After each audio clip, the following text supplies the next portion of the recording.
নেতাজি মানেই আমাদের আবেগ, নেতাজি মানেই নতুন সূর্যের উদয়, নেতাজি মানেই সিংহ বিক্রম, আর নেতাজি মানেই সারা বাঙালি তথা ভারতবর্ষের মনের মণিকোটায় রাজ সিংহাসনে বসে থাকা এক মহাপুরুষ। সুভাষচন্দ্র বসুকে সন্ন্যাস দেয়নি রামকৃষ্ণ মিশন। যে সুভাষ দেশের স্বাধীনতার জন্য নিজেকে উৎসর্গ করেছিলেন, সেই সুভাষ সন্ন্যাস নিতে চেয়েছিলেন মিশনের কাছে, ব্রহ্মানন্দজির কাছে দ্বারস্থ হয়েছিলেন।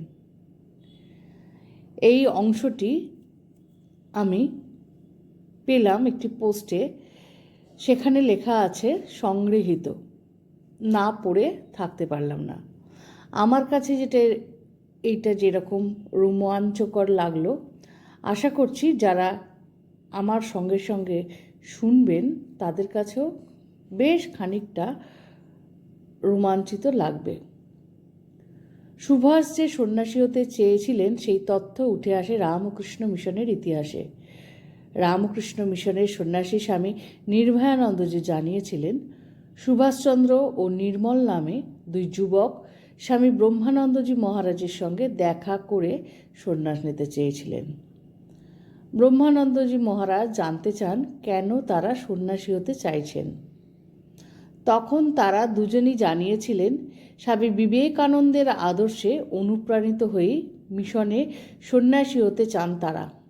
স্বামী ব্রহ্মানন্দজি মহারাজ যুবক নির্মলকে মিশনে যোগ দিতে বলেন, কিন্তু সুভাষকে ফিরিয়ে দেন।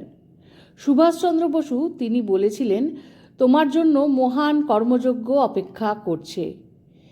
এই যুবক নির্মলই হয়েছিলেন স্বামী মাধবানন্দজি মহারাজ, যিনি পরবর্তীকালে হন মঠের নবম অধ্যক্ষ, 9th প্রেসিডেন্ট।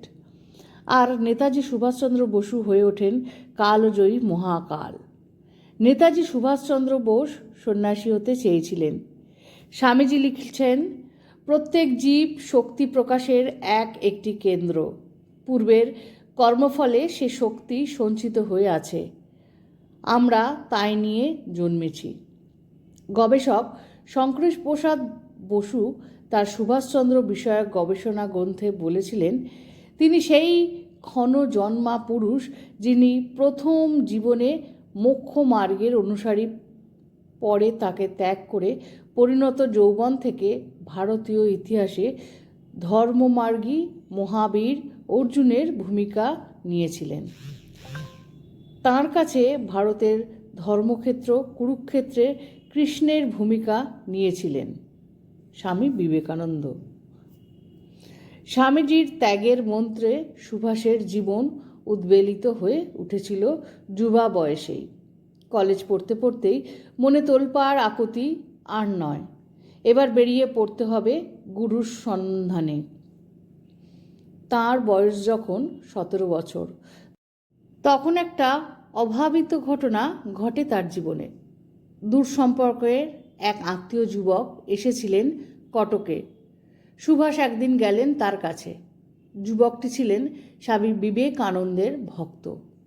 তার টেবিলে রাখা ছিল বিবেকানন্দের লেখা অনেকগুলো বই। সুভাষ বইগুলি পড়তে শুরু করলেন। এক নতুন দিগন্ত খুলে গেল তাঁর সামনে। ধর্মে ধর্মে কোনো ভেদাভেদ নেই, দয়া নয়, সেবা, ত্যাগ, ব্রহ্মচর্য। দরিদ্র অবহেলিত মানুষের সেবাই যে পরম কর্তব্য, এ বিষয়ে কোনো সন্দেহ রইল না তাঁর। সন্ন্যাসী হওয়ার বাসনা প্রবল হয়ে উঠল তার মনে, কিন্তু সন্ন্যাসী হতে গেলে প্রয়োজন একজন সদ্গুরুর। তিনি শুনেছিলেন উত্তর পশ্চিম ভারতে এমন সন্ন্যাসী আছেন যারা প্রকৃত পথের সন্ধান দিতে পারেন। তিনি বাড়ি থেকে বেরিয়ে পড়েছিলেন 2 লাইনের লেখা একটি পোস্টকার্ডের চিঠি দিয়ে। উত্তর ভারতের সবকটি তীর্থ তিনি ঘুরলেন, সঙ্গে 2 জন বন্ধু। শুরু হলো পরিব্রাজক সুভাষচন্দ্রের হিমালয় যাত্রা। সঙ্গে 2 জন বন্ধু, যেন স্বামী বিবেকানন্দের পদাঙ্ক অনুসরণ করেই আর এক ভারত পথিকের তীর্থভ্রমণ। লক্ষ্মণঝোলা, ঋষিকেশ, হরিদ্বার, গয়া, মথুরা, বৃন্দাবন, এক এক করে বহু তীর্থ দর্শন। বৃন্দাবন হয়ে তাঁরা এলেন বারাণসীতে। সেখানে পাশাপাশি অবস্থিত রামকৃষ্ণ মঠ ও মিশনের দুটি শাখা কেন্দ্র। রামকৃষ্ণ মঠ ও মিশনের প্রথম সভাপতি ছিলেন স্বামী ব্রহ্মানন্দজি, শ্রী রামকৃষ্ণের প্রিয় রাখাল, যাকে স্বামী বিবেকানন্দ রাজা বলে ডাকতেন। সুভাষচন্দ্র লিখেছিলেন, বারাণসীতে স্বামী ব্রহ্মানন্দ আমাদের সাদর অভ্যর্থনা জানান। তিনি আমার বাবা ও পরিবারের অনেককে চিনতেন। আমরা সেখানে কয়েকদিন ছিলাম। সেই সময় একদিন নিজের অন্তরের বাসনা প্রকাশ করে সুভাষ স্বামী ব্রহ্মানন্দের কাছে সন্ন্যাস প্রার্থনা করেন। তরুণটির জ্যোতির্দীপ্ত মুখের দিকে কিছুক্ষণ তাকিয়ে রইলেন সিদ্ধ সাধক, যেন অনাগত ভবিষ্যতের এক মহানায়কের আবির্ভাব লগ্ন প্রত্যক্ষ করছিলেন তিনি। অল্পদিনেই মধ্যে সুভাষচন্দ্রের জীবনে দেশসেবা ও রাজনীতির প্রভাব স্পষ্ট হয়ে উঠতে শুরু করে। স্বামী ব্রহ্মানন্দের দর্শনে সুভাষ অপার শান্তি পেয়েছিলেন। তার তৃষিত বুকে নেমে এসেছিল শান্তির ধারা। তিনি বলেছিলেন, কৃপা যে পায় তার জীবন বদলে যায়। আমিও সেই কৃপার আভাস পেয়েছি। বন্ধু দিলীপ কুমার রায়ের দুহাত চেপে ধরে বলেছিলেন, ওই রাখাল মহারাজই আমাকে কাশী থেকে ফিরিয়ে পাঠান। বলেন, আমাকে দেশের কাজ করতে হবে, সন্ন্যাসী জীবন নয়। অন্তরে বৈরাগ্য রেখে দেশের কাজে আত্ম উৎসর্গ করাই ছিল স্বামী ব্রহ্মানন্দের উপদেশ। সুভাষচন্দ্রের অগ্রজ সুরেশচন্দ্র বসু স্বামী শঙ্করানন্দের মুখে শুনেছিলেন, একদিন বারাণসীর মিশনে স্বামী ব্রহ্মানন্দ একটি ছেলেকে দেখে বললেন, জানকীবাবুর ছেলে মনে হচ্ছে। যদি তাই হয় তবে তার যথাযথ দেখাশোনা করা উচিত।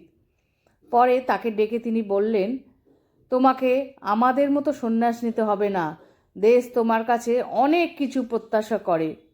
স্বামী বিবেকানন্দের বাণী তার অন্তরে অগ্নিস্ফুলিঙ্গের মতো প্রেরণা জ্বালিয়েছিল। স্বামী ব্রহ্মানন্দের কৃপা তাকে দিয়েছিল ধ্যান সংযত স্থিরতা, অটল সংকল্প আর বৈরাগ্যের আদর্শ। অন্তরে যেন তখনই অনুরণিত হয়েছিল, কে তুমি বাজালে নবীন রাগেতে ভারতের প্রাণবীণা। স্বামী বিবেকানন্দের এক গুরুভ্রাতার নির্দেশে সন্ন্যাস গ্রহণের সংকল্প ত্যাগ করে ঘরে ফিরে এলেন সুভাষচন্দ্র বসু। এত কিছু জানার পর একটাই কথা আমার মনে হচ্ছে বলা উচিত, প্রণাম তোমাকে নেতাজি। জয় ঠাকুর, মা, স্বামীজি।